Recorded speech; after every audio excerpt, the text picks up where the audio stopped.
আমরা তো সে মহান আল্লাহর শুকরিয়া অবশ্যই আদায় করতে হবে। আল্লাহর শুকরিয়া যদি আমরা আদায় করি, আল্লাহ অনেক খুশি হয়ে যায়। কেমন খুশি হন? বান্দা যখন শুকরিয়া আদায় করে, আল্লাহ বলে, আমি আমার বান্দাকে সৃষ্টি করেছি, আমি আমার বান্দাকে খাওয়াই, আমি আমার বান্দাকে শক্তি দিয়েছি, চলার শক্তি দিয়েছি, কথা বলার শক্তি দিয়েছি, কাজকর্ম করার শক্তি দিয়েছি। আর বান্দা যখন আমার শুকরিয়া আদায় করে, আমি আল্লাহ আমার বান্দার উপর খুশি হয়ে যাই। আর যখন আলহামদুলিল্লাহ এই শব্দটা উচ্চারণ করা হয়, এখানে ৮টি অক্ষর আছে। এই ৮টি অক্ষর বিশিষ্ট আলহামদুলিল্লাহ যখন বান্দা উচ্চারণ করে, আল্লাহ পাক রব্বুল আলামিন বান্দার জন্য জান্নাতের ৮টি দরজা খুলে দেন। বলি সুবহানাল্লাহ। প্রিয় ভাইরা, প্রিয় বন্ধুরা, আমরা কোরআনের বাগানে এসে কোরআন থেকে শিক্ষা অর্জন করা আমাদের জন্য প্রয়োজন। কথা ঠিক কিনা বলেন? কারণ আল্লাহ পাক রব্বুল আলামিন তার হাবিব মুহাম্মদুর রাসূলুল্লাহ সাল্লাল্লাহু আলাইহি ওয়াসাল্লামের উপরে দীর্ঘ 23 বছরে পবিত্র কালামুল্লাহ কোরআনুল হাকিম অবতীর্ণ করেছেন, শুধুমাত্র কেবলমাত্র মানব জাতির হেদায়েতের জন্য, মানব জাতির কল্যাণের জন্য, মানব জাতির মুক্তির জন্য। কথা ঠিক কিনা বলেন? আমরা এমন একটি ঐশী গ্রন্থ পেয়েছি যে কোরআনটা হচ্ছে আমাদের জন্য সব কিছুর সমস্যার সমাধান, যার নাম হচ্ছে আল কোরআন। কথা ঠিক কিনা বলেন? Our constitution is the holy Quran. দুনিয়ার যাবতীয় যত রকমের সমাধান প্রয়োজন আছে, সব কিছুর সমাধান আমরা পেয়ে যাই পবিত্র মহাগ্রন্থ আল কোরআনের মধ্যে। বলেন সুবহানাল্লাহ। প্রিয় বন্ধুগণ, আল্লাহ পাক রব্বুল আলামিন এই কোরআন অবতীর্ণ করেছেন মানবতার মুক্তির জন্য, হেদায়েতের জন্য। আর তার প্রিয় নবী মুহাম্মদুর রাসূলুল্লাহ সাল্লাল্লাহু আলাইহি ওয়াসাল্লামকে দুনিয়ার বুকে প্রেরণ করেছেন, যাতে করে আল্লাহর গোলামেরা পথ হারা থেকে, পথ ভ্রষ্টতা থেকে, অন্ধকারাচ্ছন্ন পথ থেকে যাতে করে বাঁচতে পারে, আলোর পথ যাতে করে দেখতে পারে। হেদায়েতের পথ যেহেতু আল্লাহ পাক দান করবেন বলেছেন, সেহেতু তার হাবিবের দুনিয়াতে আগমনের মাধ্যমে আল্লাহ পাক তার বান্দাদেরকে হেদায়েত দান করবেন বলে আল্লাহ পাক রব্বুল আলামিন কোরআনুল কারীমের ভিতরে ঘোষণা করেছেন। বলি সুবহানাল্লাহ। তাই আমরা আল্লাহ ও তার রাসূলকে অনুসরণ করতে হবে। কথা ঠিক কিনা বলেন? আপনাদের মনোযোগ যতক্ষণ পর্যন্ত আমার দিকে আসবে না, ততক্ষণ পর্যন্ত আমি আলোচনায় প্রবেশ করতে পারবো না। আপনারা আপনাদের মনোযোগ ঠিক করেন আর আমার দিকে লক্ষ্য করেন, তাহলে আমি আমার আলোচনার মধ্যেই প্রবেশ করব। সম্মানিত উপস্থিতি, please look at me, listen to my words. আমার কথা শুনেন, আমার দিকে লক্ষ্য রাখেন, অন্ততপক্ষে উপকৃত হতে পারবেন ইনশাআল্লাহ। আমি যে বিষয়টুকু আলোকপাত করব তা হচ্ছে following Allah and his messenger মুহাম্মদুর রাসূলুল্লাহ সাল্লাল্লাহু আলাইহি ওয়াসাল্লাম। আল্লাহ ও তার রাসূল সাল্লাল্লাহু আলাইহি ওয়াসাল্লামের অনুকরণ এর সম্পর্কে আলোচনা করব।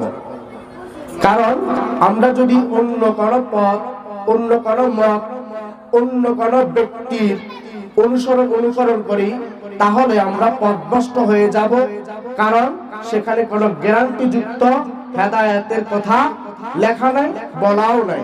কারণ জীবনে আমরা চলতে গিয়ে অনেক রকমের বাধা বিপত্তি রয়েছে, আর কোনটা ভালো কোনটা খারাপ সেটা আমরা জানি না। আর ভালো খারাপ যদি জানতে হয়, তাহলে কোরআনের দিকে লক্ষ্য রাখতে হবে। আর আসল সঠিক পথ যদি পেতে হয়, তাহলে আল্লাহ ও তার রাসূলের পথে আমাদেরকে চলতে হবে। কথা ঠিক কিনা? আমরা আল্লাহ ও তার রাসূলের পথে চলতে রাজি আছি কি নাই? জোরে বলতে হবে, জোরে বলতে হবে। আমরা আল্লাহ ও তার রাসূলের পথে চলতে রাজি আছি কি নাই? আমরা আল্লাহর পথে চলবো, রাসূলের পথে চলবো, কোরআনের কথা মানবো, কথা ঠিক কিনা? এই কোরআনের বিরুদ্ধে যারা আচরণ করে, যে রাসূলুল্লাহর বিরুদ্ধে যারা আচরণ করে, রাসূলুল্লাহকে নিয়ে যারা কটাক্ষ কথা বলে, রাসূলুল্লাহকে নিয়ে যারা গান বন্ধ করে, রাসূলুল্লাহকে নিয়ে যারা কার্টুন তৈরি করে, তাদের বিরুদ্ধে আমাদের প্রত্যেক মুসলমানকে সজাগ হয়ে আমাদেরকে নারায়ে তাকবীরের স্লোগান, আল্লাহু আকবারের ধ্বনিতে আওয়াজ দিয়ে মুসলমানকে ওই বিধর্মী কাফেরদের বিরুদ্ধে লড়াই করার জন্য সব সময় প্রস্তুত থাকতে হবে, কথা ঠিক কিনা? আমার ভাইরা, আমার বন্ধুরা, যেই রাসূলুল্লাহর উম্মতদের মধ্যে ওয়ারাসাতুল আম্বিয়া বলা হয়েছে আলেমকে, সে আলেমদের বিরুদ্ধেও যখন কোন রকমের আঙ্গুল তুলে কথা বলা হয়, কোন রকমের গালাগাল করে কথা বলা হয়, আলেমকে যখন তুচ্ছ করে কোনো কথা বলা হয়, আলেমকে যখন সমাজের মধ্যে অপমান অপদস্থ করা হয়, তখন সেটা আমরা জাতি মুসলমান হিসাবে, মুমিন হিসাবে কোনদিন সহ্য করতে পারি। যেদিন দুনিয়াতে আসে সেদিন ওই ছোট্ট বাচ্চার ডান কানে আজান, বাম কানে একামত দেওয়ার জন্য খুঁজে আলেমকে, কথা ঠিক কিনা বলেন? কথা ঠিক কিনা বলেন?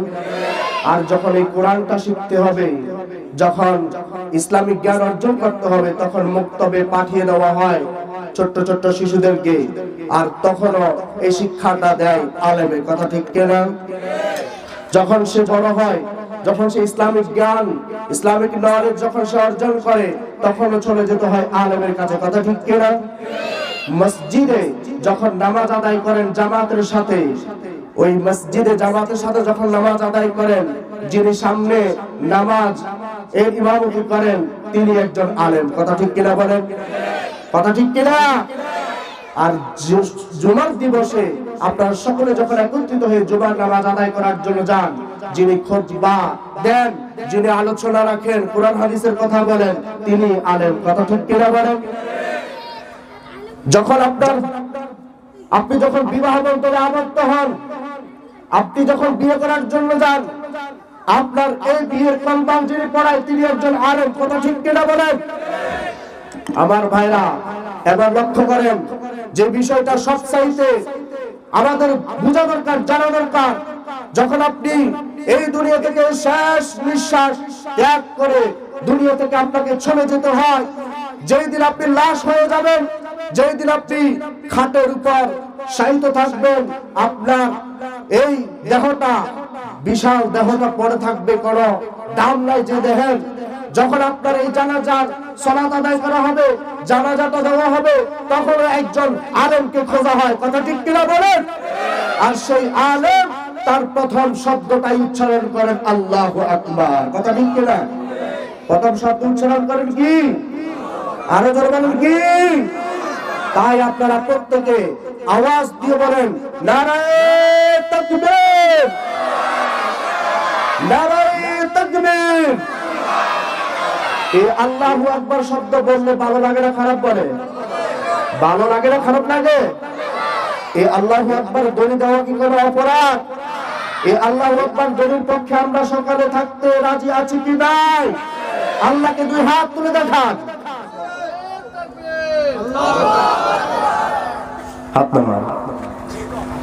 আমার বন্ধুরা, তাহলে আলেমদের সাথে কোন রকমের খারাপ আচরণ করা যাবে?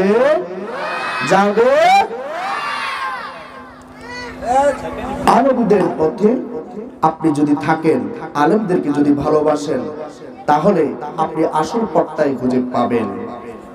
আমার ভাইরা, আমার বন্ধুরা, আল্লাহ ও তার রাসূলের পথ অনুসরণের মাধ্যমে আসল সঠিক পথ রয়েছে। তাই আমরা আল্লাহ ও তার রাসূলের অনুসরণ করতে হবে। আল্লাহ পাক রব্বুল আলামিন কোরআনুল কারীমের ভিতরে স্পষ্ট আকারে সুন্দর করে ঘোষণা করে দিয়েছেন, মাইয়ুতি'র রাসূল ফাকাদ আতা আল্লাহ ওয়া মান তাওয়াল্লা ফামা আরসালনাকা আলাইহিম হাফীযা। আল্লাহ সুবহানাহু ওয়া তাআলা বলেন, যেই ব্যক্তি আমার প্রিয় নবী মুহাম্মদুর রাসূলুল্লাহ সাল্লাল্লাহু আলাইহি ওয়াসাল্লামের ইত্তেবা করবে, অনুসরণ করবে, অনুকরণ করবে, অটোমেটিকলি আমি আল্লাহ অনুসরণ হয়ে যাবে। আমার হাবিবের অনুসরণের মাধ্যমে আমার অনুকরণ হয়ে যাবে, অনুসরণ হয়ে যাবে। ওয়ামান তাওয়াল্লা, আর যে ব্যক্তি আমার রাসূলের অনুকরণ করবে না, মুখকে ফিরিয়ে নেবে, ঘাট ফিরিয়ে নেবে। আল্লাহ পাক রব্বুল আলামিন তার হাবিবকে বলেছেন, বাবা আরসালনাকা আলাইহিম হাফিজা, হাবিব আপনাকে দুনিয়ার বুকে যে জন্য পাঠিয়েছি, আপনি যে জন্য আদিষ্ট হয়েছেন তা হচ্ছে আপনি আপনার উম্মতের কাছে আল্লাহ রাব্বুল আলামিনের কালামুল্লাহ পৌঁছিয়ে দিবেন। আপনার আনিত বিধানগুলো আপনার উম্মতের মাঝে পৌঁছে দেওয়ার দায়িত্ব পালন করবেন। সরল সঠিক পথের ওই নিশানাগুলো আপনি দেখিয়ে দেবেন। আপনি তাদের সংরক্ষণ করার জন্য, আপনি তাদেরকে হেফাজত করার জন্য আপনাকে প্রেরণ করা হয় নাই। আমার ভাইরা, আমার বন্ধুরা, অনুকরণটা কি আপনাদেরকে আমি বোঝানোর জন্য এক্সাম্পল দিচ্ছি।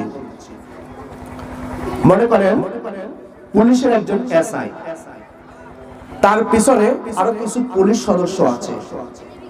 এখন পুলিশের এসআই বলতেছে, আমরা অল্প কিছুক্ষণের মধ্যে একটা ক্রিমিনালকে ধরব, একটা ক্রিমিনালকে ধরব, তোমরা আমার পিছনে দাঁড়াও, আর আমি যখন যেভাবে চলতে থাকি সেভাবে তোমরা আমাকে অনুকরণ করবে। পুলিশের এসআই যখন বলবে ফলো মি, আমাকে তোমরা ফলো করো, অনুসরণ করো, তখন পুলিশ সদস্য পিছন দিয়ে সবাই অনুকরণ করতেই থাকে। আর পুলিশের এসআই যখন বলে ক্রিমিনালকে আমরা পেয়ে গেছি, এখনই আমরা অ্যাটাক করব, তোমরা প্রস্তুত হয়ে যাও। নাম্বার 1, এসআই এর কথা পুলিশ সদস্য পিছনে যারা আছে এরা শুনতে বাধ্য। কথা ঠিক না? কথা কি বুঝতে পারছেন? বুঝলেন? এক নম্বরে এসআই এর কথা শুনতে হবে, দ্বিতীয় নম্বরে সে কথাগুলো বুঝতে হবে, তৃতীয় সে কথাগুলো মানতে হবে, চতুর্থ সে কথাগুলো কাজে কর্মের মাধ্যমে পালন করতে হবে। কথা ঠিক কিনা বলেন? আর যখন এসআই বলে তোমরা আবার পিছু পিছু হাঁটো, যদি একটা পুলিশ সদস্য পিছন দিক থেকে দৌড়ায় এসে এসআই এর সামনে চলে যায়, এসআই তাকে বলবে তুমি সাসপেন্ড, তুমি বা। কথা ঠিক কিনা বলেন না? অর্থাৎ এসআই কে অনুসরণ করলে এসআই যে টার্গেটে ক্রিমিনালকে ধরার জন্য সামনের দিকে যাচ্ছে, সে টার্গেটটা তার পরিপূর্ণ হবে। কথা ঠিক কিনা বলেন না? কথা ঠিক কিনা বলেন না? আমার ভাইরা, আমার বন্ধুরা, এই কথাটা বলার উদ্দেশ্য হচ্ছে, একজন পুলিশের এসআই যখন অন্য পুলিশ সদস্যগুলোকে অনুকরণ করার জন্য বলে, তখন সেই পুলিশের সদস্যরা তাকে অনুকরণ করতে থাকে। যদি কেউ সামনের দিকে চলে আসে, তখন তাদের যে প্ল্যান থাকে সে প্ল্যানটা ডিস্টার্ব হয়ে যায়, সে প্ল্যানটা ভঙ্গ হয়ে যাবে। আরেকটি উদাহরণ মনে করেন, ইমামের পিছনে যখন আপনি সালাত আদায় করেন, ইমাম যখন আপনার সামনে ইমামতি করে, ইমাম যখন রুকুতে যায়, আপনি ইমামের তাকবীর শোনার সাথে সাথে রুকুতে যান। ইমাম যখন সিজদাতে যায়, তখন আপনি সিজদাতে যান। একটি মাসআলা শুনে নেন এবং জেনে নেন, ইমামের আগে কেউ যদি রুকু করে, ইমামের আগে কেউ যদি সিজদা করে, ওই লোকের নামাজ হবে? নামাজ হবে? ইমামের আগে কোন একটি কাজ করলে নামাজ কি হয়ে যাবে? ভেঙে যাবে। বলেন, নামাজ কি হয়ে যাবে? ভেঙে যাবে। এই কাজটা আপনারা কি করেন? অনেকেই করে। ইমাম সাহেব যখন রুকুতে যায় তখন এত জোরে রুকুতে চলে যায় ইমামের আগে, আবার ইমাম সাহেব যখন সামি আল্লাহ বলেন হে দেখিতে দাঁড়ায় থাকে। কথা ঠিক কিনা বলেন? ইমাম সাহেব যখন সেজদায় যায় তখন এত জোরে ব্লুডের মতো সেজদায় চলে যায়, এমন জোরে আওয়াজ হয়, তখন ওই ফ্লোরের আওয়াজটা ইমাম সাহেবের কানের মধ্যে চলে যায়। কথা ঠিক কিনা বলেন? ইমাম সাহেবের আগে যদি নামাজের কোনো কার্যক্রম থাকে, তাহলে সে নামাজ তার জন্য বাতিল, অর্থাৎ ভঙ্গ হয়ে যাবে। কথা ঠিক কিনা বলেন? আল্লাহ পাক রব্বুল আলামিন বলেন, ওয়া আন্না هذا صراطا مستقيما فاتبعوه আল্লাহ ও তার রাসূলের পথে যে ব্যক্তি চলবে, আল্লাহ ও তার রাসূলের পথ যে ব্যক্তি অনুসরণ করবে, সে ব্যক্তি সহজ সরল সঠিক পথটাই খুঁজে পেয়ে যাবে। আল্লাহর হাবিব রাসূল করিম সাল্লাল্লাহু আলাইহি ওয়াসাল্লাম সাহাবীদেরকে নিয়ে তিনি একটি মজলিসের মধ্যে কথোপকথন করছেন। ওই মুহূর্তে সাহাবীদেরকে বললেন, আমি কি তোমাদেরকে এমন একটি পথ দেখিয়ে দেব যে পথটা দেখায়া দিলে তোমরা আল্লাহ ও তার রাসূলকে পেয়ে যাবে। সুবহানাল্লাহ বলবেন না? আরো জোরে বলেন না সুবহানাল্লাহ।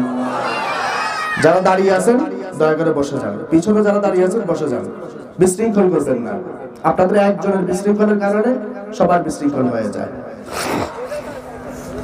আল্লাহর হাবিব বললেন, আমি তোমাদেরকে এমন কিছু শিক্ষা দেব যে শিক্ষা দেওয়ার পরে তোমরা আল্লাহ ও তার রাসূলকে পেয়ে যাবে। তখন সাহাবায়ে কেরাম বললেন, ইয়া রাসূলুল্লাহ, আমরা তো শিখার জন্য আপনার কাছে এসেছি। সুবহানাল্লাহ বলতে হবে। আপনারা বাড়ির যাই কম্বল গায়ে দিয়ে যখন ঘুমাবেন তখন খালি সুবহানাল্লাহ সুবহানাল্লাহ বলেন। এখন সুবহানাল্লাহ সব বাদ, এখন কি সুবহানাল্লাহ বাদ? তাহলে জোরে বলেন তো সুবহানাল্লাহ, আরো জোরে।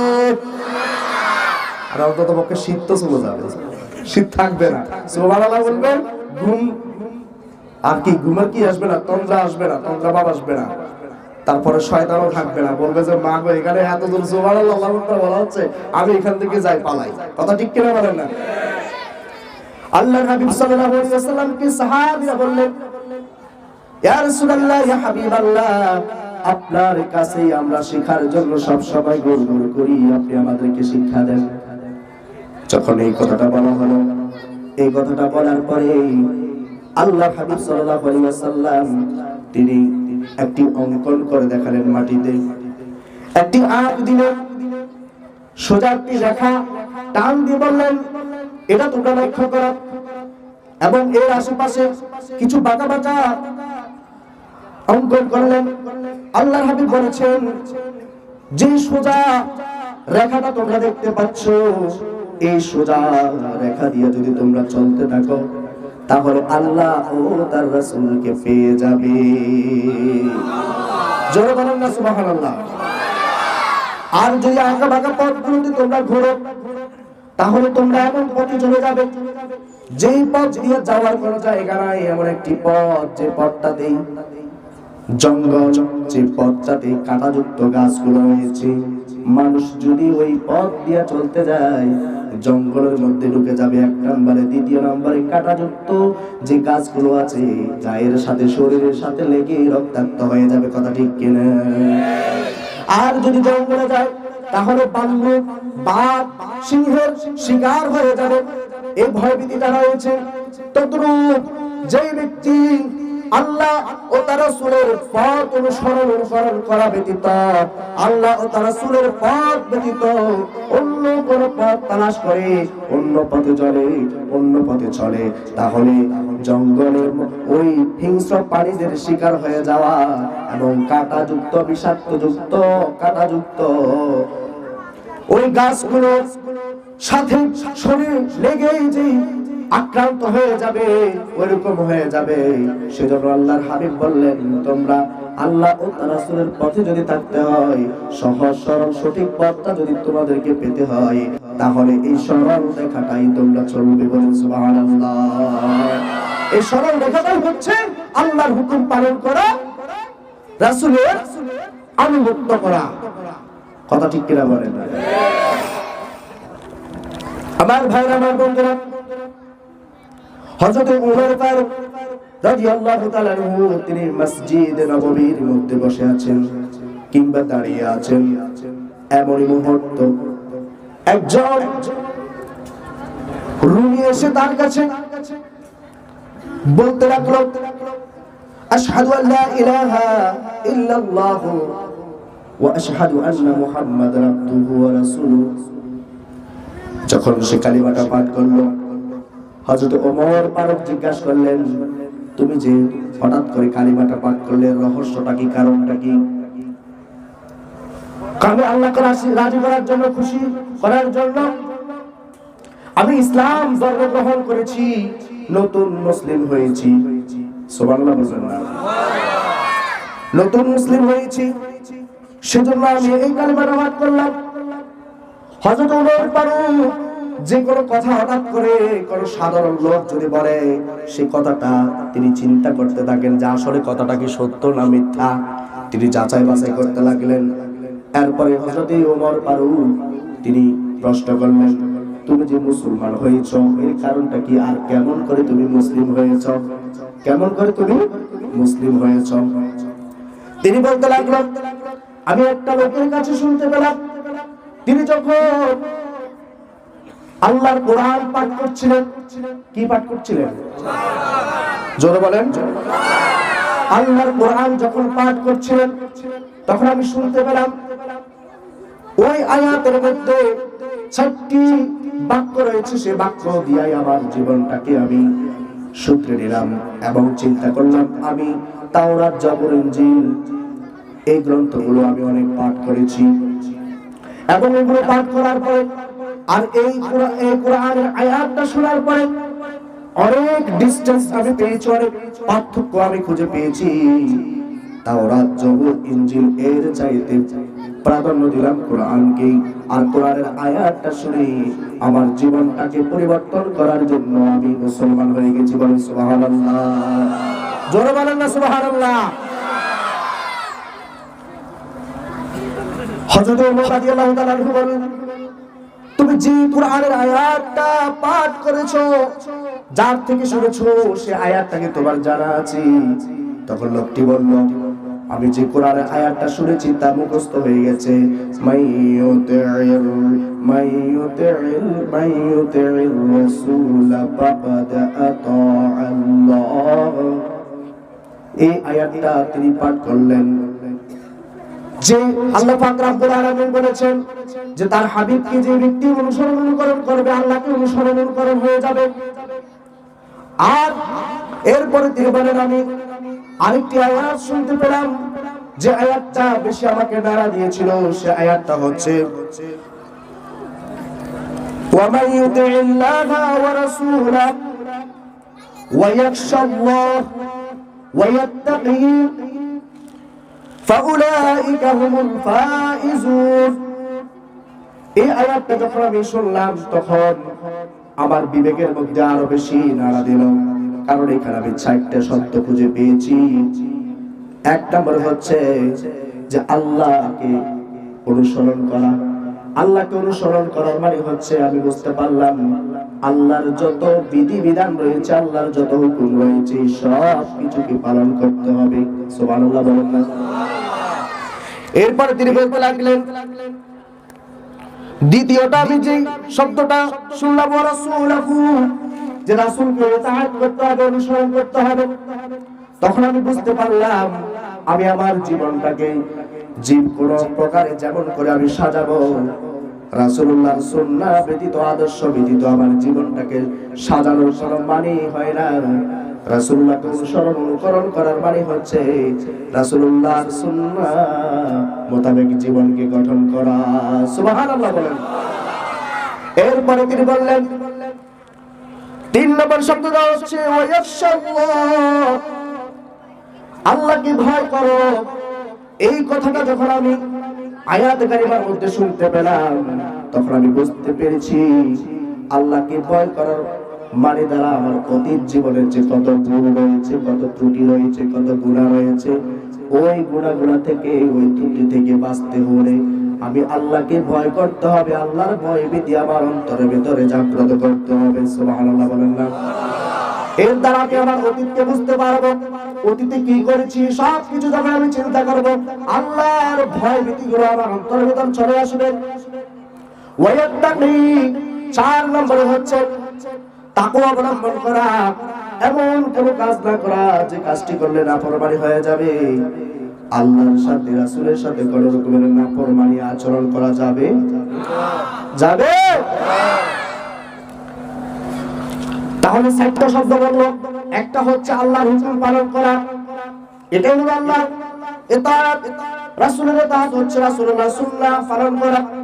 3 নম্বরে যে কথাটা বললো, আল্লাহকে ভয় করার মাধ্যমে অতীত জীবন কি খুঁজে পাবে। 4 নম্বরে হচ্ছে তাকওয়া অবলম্বন করবে, এর মানে হচ্ছে ভবিষ্যতে কিভাবে সে চলবে। তার মাধ্যমে যে পরহেজগারি চলে আসবে, দিনদারি চলে আসবে, নাফরমানি করা থেকে যখন সে বেঁচে যাবে, তার মধ্যে যখন তাকওয়া অবলম্বন হয়ে যাবে, তখন সে ভবিষ্যৎকে নিয়ে চিন্তা করতে পারবে, আমি যখন তাকওয়াবান হয়ে যাব, পরহেজগার হয়ে যাব, এরপরে আমি আর কোনোদিন গুনাহের কাজে নিজেকে দাবিত করব না। সুবহানাল্লাহ। আরো জোরে বলেন না সুবহানাল্লাহ। আমার ভাইরা, আমার বন্ধুরা, আল্লাহর হাবিব রাসূল করিম সাল্লাল্লাহু আলাইহি ওয়াসাল্লাম তিনি ঘোষণা করেছেন, মান আতাআনি ফাকাদ আতাআল্লাহ ওয়া মান আসানি ফাকাদ আসাল্লাহ। যে ব্যক্তি আমি রাসূলকে অনুসরণ করবে, সে যেন আল্লাহকে অনুসরণ করলো। অনুকরণটা কি? এটা হচ্ছে দেখি, এই যে আপনারা উঠে করছেন কেন? ছোট বাচ্চাদেরকে আপনাদের মাঝে মাঝে বসিয়ে দেন। আল ইতাআতু অনুকরণ করা, আল ইনকিয়াদ মেনে নেওয়া, অর্থাৎ রাসূলুল্লাহ সাল্লাল্লাহু আলাইহি ওয়াসাল্লাম যা কিছু নিয়ে তিনি আগমন করবেন, এই সব কিছু বাধ্যতামূলক প্রথমে আমাকে মানতে হবে, এটা অনুসরণ। আবার রাসূল সাল্লাল্লাহু আলাইহি ওয়াসাল্লাম যা কিছু নিয়ে তিনি আবির্ভাব হয়েছেন, তার বিধিবিধান অনুযায়ী আমার জীবনটাকে গঠন করে নিতে হবে, তা পালন করতে হবে, এটাও অনুসরণ। অর্থাৎ প্রতিটি কাজে, প্রতিটি ক্ষেত্রে আল্লাহ ও তার রাসূলের অনুকরণ আমাদের থাকতে হবে। কথা ঠিক কিনা বলেন না? আমরা কি আল্লাহ ও তার রাসূলের অনুকরণ করতে রাজি আছি? আমার ভাইরা, আমার বন্ধুরা, হাদিস শরীফের ভিতরে এসেছে, আল্লাহর হাবিব রাসূল করিম সাল্লাল্লাহু আলাইহি ওয়াসাল্লাম তিনি যখন ঘুমাতে লাগলেন, ওই সময় ফেরেশতাদের কয়েকটা দল এসে আল্লাহর হাবিব সাল্লাল্লাহু আলাইহি ওয়াসাল্লামের শিয়রে দাঁড়িয়ে রইলেন এবং একে অপরকে বলতে লাগলো, রাসূলুল্লাহ সাল্লাল্লাহু আলাইহি ওয়াসাল্লাম ঘুমিয়েছেন। রাসূলুল্লাহ কি করতেছেন? বুঝেন নাই? মাইকের আওয়াজ কি বোঝা যায় না? মাইক ছাড়া কথা বলবো। রাসূলুল্লাহ ঘুমাচ্ছেন, কি করতেছেন? চোখ বন্ধ করে না চোখ খুলে? আপনারা কি চোখ বন্ধ করে ঘুমান না চোখ খুলে ঘুমান? চোখ বন্ধ করেন তো? ওই পিছনের বাইরে চোখ বন্ধ করে ঘুমায় না, খোলা রেখে ঘুমায়। আবার ভাইরা, আমার বন্ধুরা, আল্লাহর হাবিব সাল্লাল্লাহু আলাইহি ওয়াসাল্লাম যখন তিনি ঘুমাতে লাগলেন, ওই সময় ফেরেশতাদের দল এসে আল্লাহর হাবিব সাল্লাল্লাহু আলাইহি ওয়াসাল্লামের সামনে যখন দাঁড়ালেন, এক দল আরেক দলকে বলতে লাগলো, রাসূলুল্লাহ ঘুমাচ্ছেন। আরেক দল বলতে লাগলো, রাসূলুল্লাহ যদিও তিনি ঘুমান, তিনার চোখ মোবারক বন্ধ রয়েছে, কিন্তু অন্তর জাগ্রত আছে। সুবহানাল্লাহ বলবেন না মনে হয়? আল্লাহর হাবিব সাল্লাল্লাহু আলাইহি ওয়াসাল্লাম যদিও তিনি ঘুমান, কিন্তু তিনার অন্তরটা কি আছে? জাগ্রত আছে। কি আছে? আমাদের অন্তর কি জাগ্রত থাকে? আমাদের অন্তর কোথায় চলে যায়? আমেরিকা। কোথায়? আমাদের অন্তর কোথায় যায়? কথা কয় না, কোথায়? আমেরিকা চলে যায়। ঘুমাচ্ছেন, স্বপ্ন দেখতেছেন, আমেরিকা ওয়াশিংটন চলে গেছেন, ওরে মাগো। তারপরে সেখানে যাই কি ভালো ভালো খাবার খাচ্ছেন, তারপর আপনি বাংলাদেশ চলে আসবেন, আর ভালো লাগতেছে না। যখন প্লেনে আপনি উঠবেন, ওই মুহূর্তে পা দিয়ে যখন সিঁড়িতে আপনি এগোচ্ছেন, হঠাৎ করে ঘুম ভেঙে গেছে, আপনি দেখতেছেন খাট থেকে পড়ে আছেন। কথা ঠিক কিনা? এই হলো আমাদের ঘুম। আর আমাদের এমন মাহফিল করার এবং আশা ও বসার তৌফিক দিয়েছেন, আমরা সকলে আবারও জোরে আওয়াজ দিয়ে বলি আলহামদুলিল্লাহ। আমরা তো সেই মহান আল্লাহর শুকরিয়া অবশ্যই আদায় করতে হবে। আল্লাহর শুকরিয়া যদি আমরা আদায় করি, আল্লাহ অনেক খুশি হয়ে যায়। কেমন খুশি হন? বান্দা যখন শুকরিয়া আদায় করে, আল্লাহ বলে, আমি আমার বান্দাকে সৃষ্টি করেছি, আমি আমার বান্দাকে খাওয়াই, আমি আমার বান্দাকে শক্তি দিয়েছি, চলার শক্তি দিয়েছি, কথা বলার শক্তি দিয়েছি, কাজকর্ম করার শক্তি দিয়েছি। আর বান্দা যখন আমার শুকরিয়া আদায় করে, আমি আল্লাহ আমার বান্দার উপর খুশি হয়ে যাই। আর যখন আলহামদুলিল্লাহ এই শব্দটা উচ্চারণ করা হয়, এখানে 8টি অক্ষর আছে। এই 8টি অক্ষর বিশিষ্ট আলহামদুলিল্লাহ যখন বান্দা উচ্চারণ করে, আল্লাহ পাক রব্বুল আলামিন বান্দার জন্য জান্নাতের 8টি দরজা খুলে দেন। বলি সুবহানাল্লাহ। প্রিয় ভাইরা, প্রিয় বন্ধুরা, আমরা কোরআনের বাগানে এসে কোরআন থেকে শিক্ষা অর্জন করা আমাদের জন্য প্রয়োজন। কথা ঠিক কিনা বলেন? কারণ আল্লাহ পাক রব্বুল আলামিন তার হাবিব মুহাম্মদুর রাসূলুল্লাহ সাল্লাল্লাহু আলাইহি ওয়াসাল্লামের উপরে দীর্ঘ 23 বছরে পবিত্র কালামুল্লাহ কোরআনুল হাকিম অবতীর্ণ করেছেন, শুধুমাত্র কেবলমাত্র মানব জাতির হেদায়েতের জন্য, মানব জাতির কল্যাণের জন্য, মানব জাতির মুক্তির জন্য। কথা ঠিক কিনা বলেন? আমরা এমন একটি ঐশী গ্রন্থ পেয়েছি যে কোরআনটা হচ্ছে আমাদের জন্য সব কিছুর সমস্যার সমাধান, যার নাম হচ্ছে আল কোরআন। কথা ঠিক কিনা বলেন? Our constitution is the holy Quran. দুনিয়ার যাবতীয় যত রকমের সমাধান প্রয়োজন আছে, সব কিছুর সমাধান আমরা পেয়ে যাই পবিত্র মহাগ্রন্থ আল কোরআনের মধ্যে। বলেন সুবহানাল্লাহ। প্রিয় বন্ধুগণ, আল্লাহ পাক রব্বুল আলামিন এই কোরআন অবতীর্ণ করেছেন মানবতার মুক্তির জন্য, হেদায়েতের জন্য।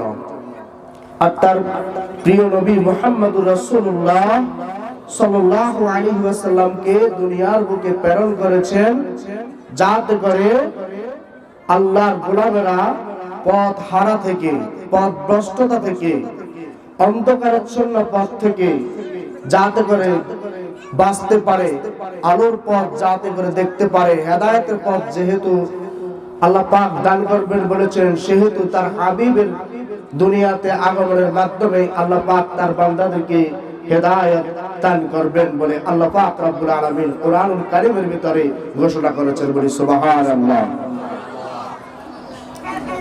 তাই আমরা আল্লাহ ও তার রাসূলকে অনুকরণ, অনুসরণ করতে হবে। কথা ঠিক কিনা বলেন? আপনাদের মনোযোগ যতক্ষণ পর্যন্ত আমার দিকে আসবে না, ততক্ষণ পর্যন্ত আমি আলোচনায় প্রবেশ করতে পারবো না। আপনারা আপনাদের মনোযোগ ঠিক করেন আর আমার দিকে লক্ষ্য করেন, তাহলে আমি আমার আলোচনার মধ্যেই প্রবেশ করব। সম্মানিত উপস্থিতি, please look at me, listen to my words. আমার কথা শুনেন, আমার দিকে লক্ষ্য রাখেন, অন্ততপক্ষে উপকৃত হতে পারবেন ইনশাআল্লাহ। আমি যে বিষয়টুকু আলোকপাত করব তা হচ্ছে following Allah and his messenger মুহাম্মদুর রাসূলুল্লাহ সাল্লাল্লাহু আলাইহি ওয়াসাল্লাম। আল্লাহ ও তার রাসূল সাল্লাল্লাহু আলাইহি ওয়াসাল্লামের অনুসরণ, অনুকরণ এর সম্পর্কে আলোচনা করব। কারণ আমরা যদি অন্য কোন পথ, অন্য কোন মত, অন্য কোন ব্যক্তির অনুকরণ করি, তাহলে আমরা পথভ্রষ্ট হয়ে যাব। কারণ সেখানে কোনো গ্যারান্টি যুক্ত হেদায়েতের কথা লেখা নাই, বলাও নাই। কারণ জীবনে আমরা চলতে গিয়ে অনেক রকমের বাধা বিপত্তি রয়েছে, আর কোনটা ভালো কোনটা খারাপ সেটা আমরা জানি না। আর ভালো খারাপ যদি জানতে হয়, তাহলে কোরআনের দিকে লক্ষ্য রাখতে হবে। আর আসল সঠিক পথ যদি পেতে হয়, তাহলে আল্লাহ ও তার রাসূলের পথেই আমাদেরকে চলতে হবে। কথা ঠিক কিনা? আমরা আল্লাহ ও তার রাসূলের পথে চলতে রাজি আছি কি নাই? জোরে বলতে হবে, জোরে বলতে হবে। আমরা আল্লাহ ও তার রাসূলের পথে চলতে রাজি আছি কি নাই? আমরা আল্লাহর পথে চলবো, রাসূলের পথে চলবো, কোরআনের কথা মানবো। কথা ঠিক কিনা?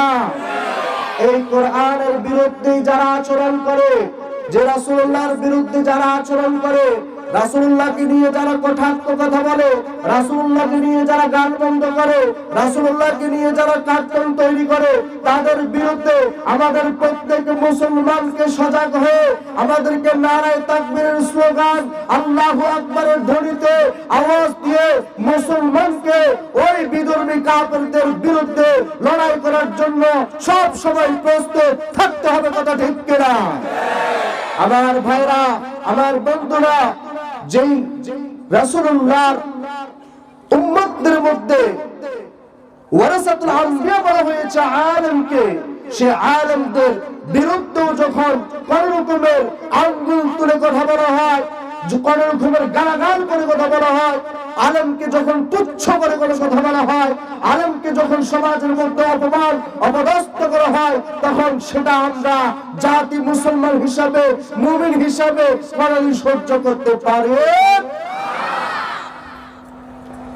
যেদিন দুনিয়াতে আসে সেদিন ওই ছোট্ট বাচ্চার ডান কানে আজান, বাম কানে একামত দেওয়ার জন্য খুঁজে আলেমকে। কথা ঠিক কিনা বলেন? কথা ঠিক কিনা বলেন? আর যখন এই কোরআনটা শিখতে হবে, যখন ইসলামিক জ্ঞান অর্জন করতে হবে, তখন মক্তবে পাঠিয়ে দেওয়া হয় ছোট্ট ছোট্ট শিশুদেরকে, আর তখনও এই শিক্ষাটা দেয় আলেমের। কথা ঠিক কিনা? যখন সে বড় হয়, যখন সে ইসলামিক জ্ঞান, ইসলামিক নলেজ যখন সে অর্জন করে, তখনও চলে যেতে হয় আলেমের কাছে। কথা ঠিক কিনা? মসজিদে যখন নামাজ আদায় করেন জামাতের সাথে, ওই মসজিদে জামাতের সাথে যখন নামাজ আদায় করেন, যিনি সামনে নামাজ এর ইমামতি করেন, তিনি একজন আলেম। কথা ঠিক কিনা বলেন? কথা ঠিক কিনা? আর জুমার দিবসে আপনারা সকলে যখন একত্রিত হয়ে জুমার নামাজ আদায় করার জন্য যান, যিনি খুতবা দেন, যিনি আলোচনা রাখেন, কোরআন হাদিসের কথা বলেন, তিনি আলেম। কথা ঠিক কিনা বলেন? যখন আপনি যখন বিবাহ বন্ধনে আবদ্ধ হন, আপনি যখন বিয়ে করার জন্য যান, আপনার এই বিয়ের কম্পাউন্ড যিনি পড়ায়, তিনি একজন আলেম। কথা ঠিক কিনা বলেন? আমার ভাইরা, এবার লক্ষ্য করেন যে বিষয়টা সবচাইতে আমাদের বোঝা দরকার, জানা দরকার। যখন আপনি এই দুনিয়া থেকে শেষ নিঃশ্বাস ত্যাগ করে দুনিয়া থেকে আপনাকে চলে যেতে হয়, যেই দিন আপনি লাশ হয়ে যাবেন, যেই দিন আপনি খাটের উপর শায়িত থাকবেন, আপনার এই দেহটা, বিশাল দেহটা পড়ে থাকবে, কোনো দাম নাই যে দেহের। যখন আপনার এই জানাজার সালাত আদায় করা হবে, জানাজাটা দেওয়া হবে, তখন একজন আলেমকে খোঁজা হয়। কথা ঠিক কিনা বলেন? আর সেই আলেম তার প্রথম শব্দটাই উচ্চারণ করেন আল্লাহু আকবার। কথা ঠিক কিনা? প্রথম শব্দ উচ্চারণ করেন কি? আরো জোরে বলেন কি? তাই আপনারা প্রত্যেকে আওয়াজ দিয়ে বলেন নারায়ে তাকবীর, নারায়ে তাকবীর। এই আল্লাহু আকবার শব্দ বললে ভালো লাগে না খারাপ বলে?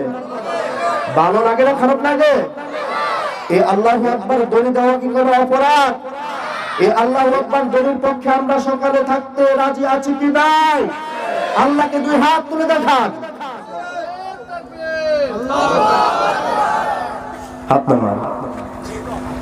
আমার বন্ধুরা, তাহলে আলেমদের সাথে কোন রকমের খারাপ আচরণ করা যাবে?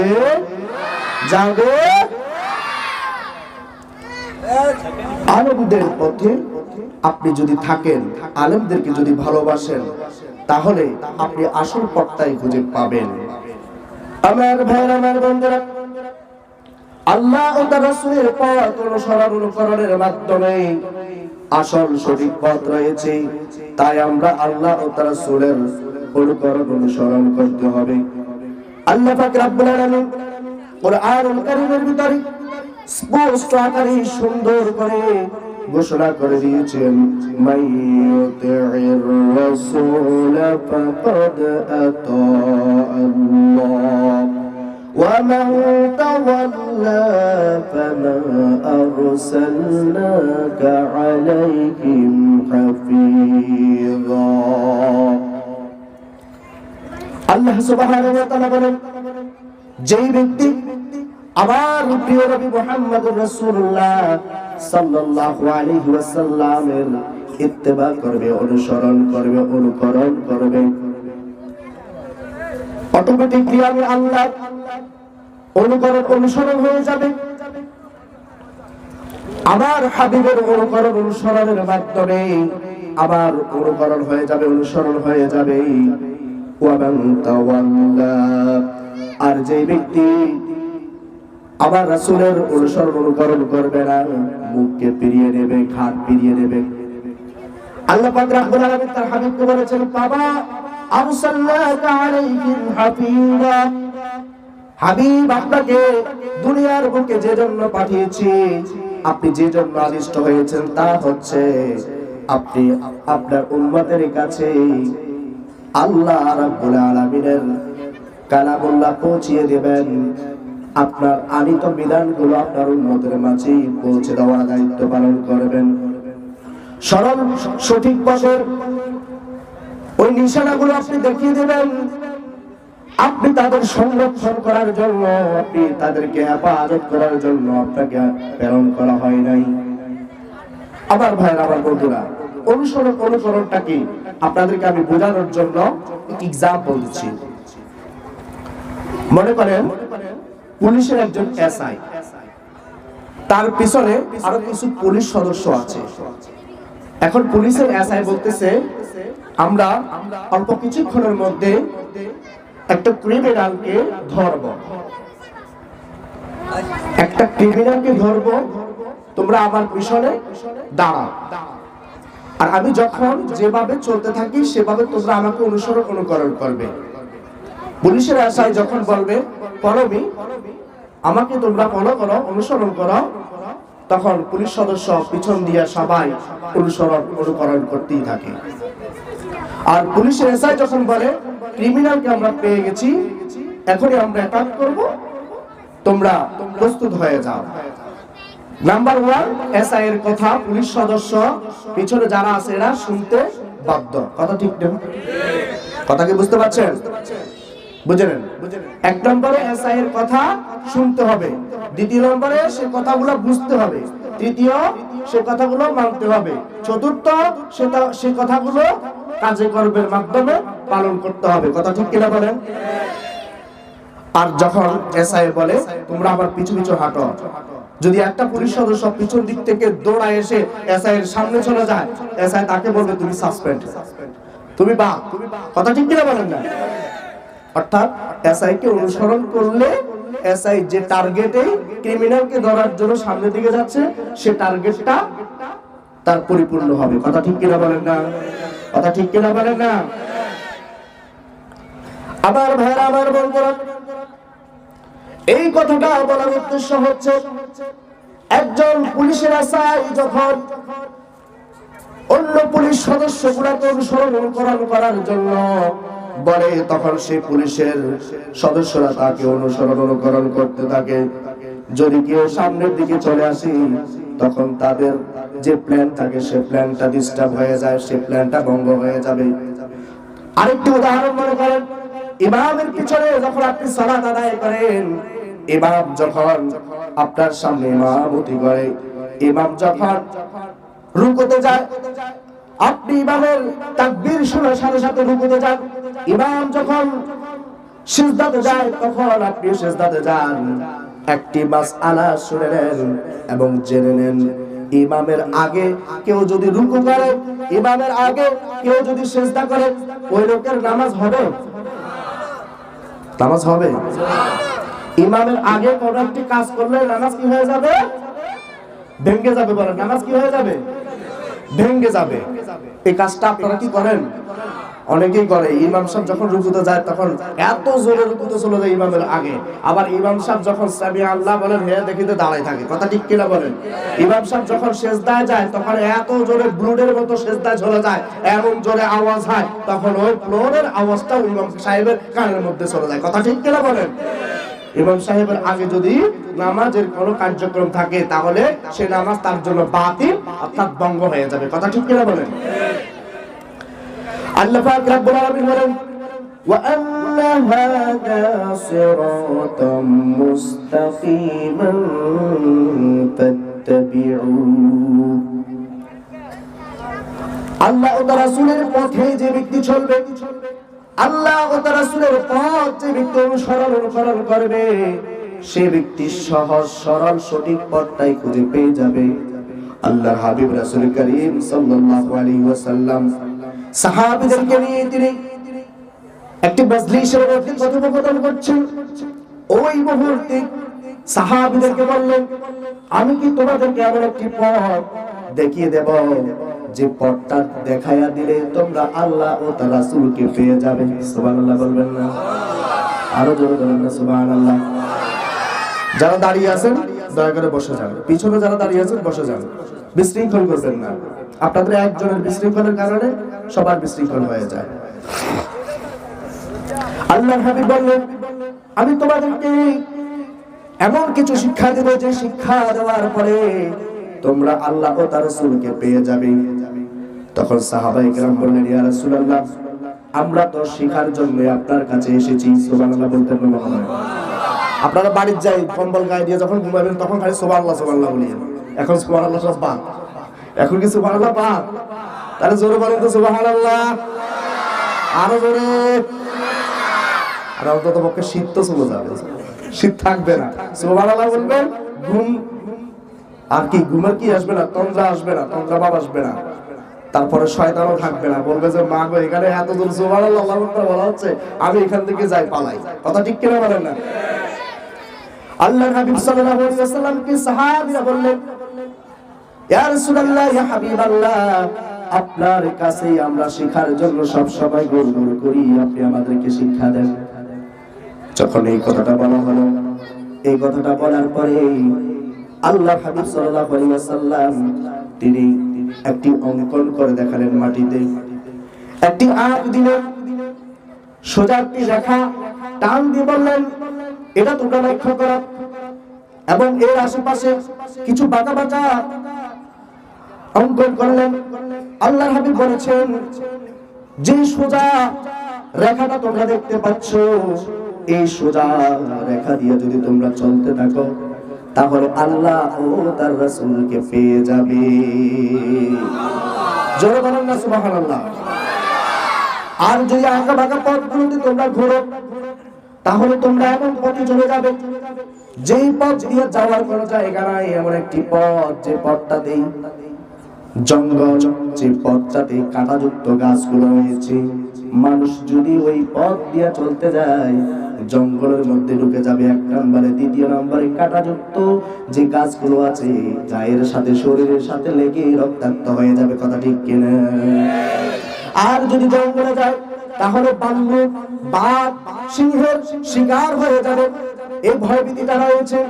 তদ্রূপ যে ব্যক্তি আল্লাহ ও তার রাসূলের পথ অনুসরণ করা ব্যতীত, আল্লাহ ও তার রাসূলের পথ ব্যতীত অন্য কোন পথ তালাশ করে অন্য পথে চলে তাহলে জঙ্গলের ওই হিংস্র প্রাণীদের শিকার হয়ে যাওয়া এবং কাঁটাযুক্ত, বিষাক্তযুক্ত, কাঁটাযুক্ত ওই গাছগুলো সাথে শরীর লেগেই যে আক্রান্ত হয়ে যাবে, ওইরকম হয়ে যাবে।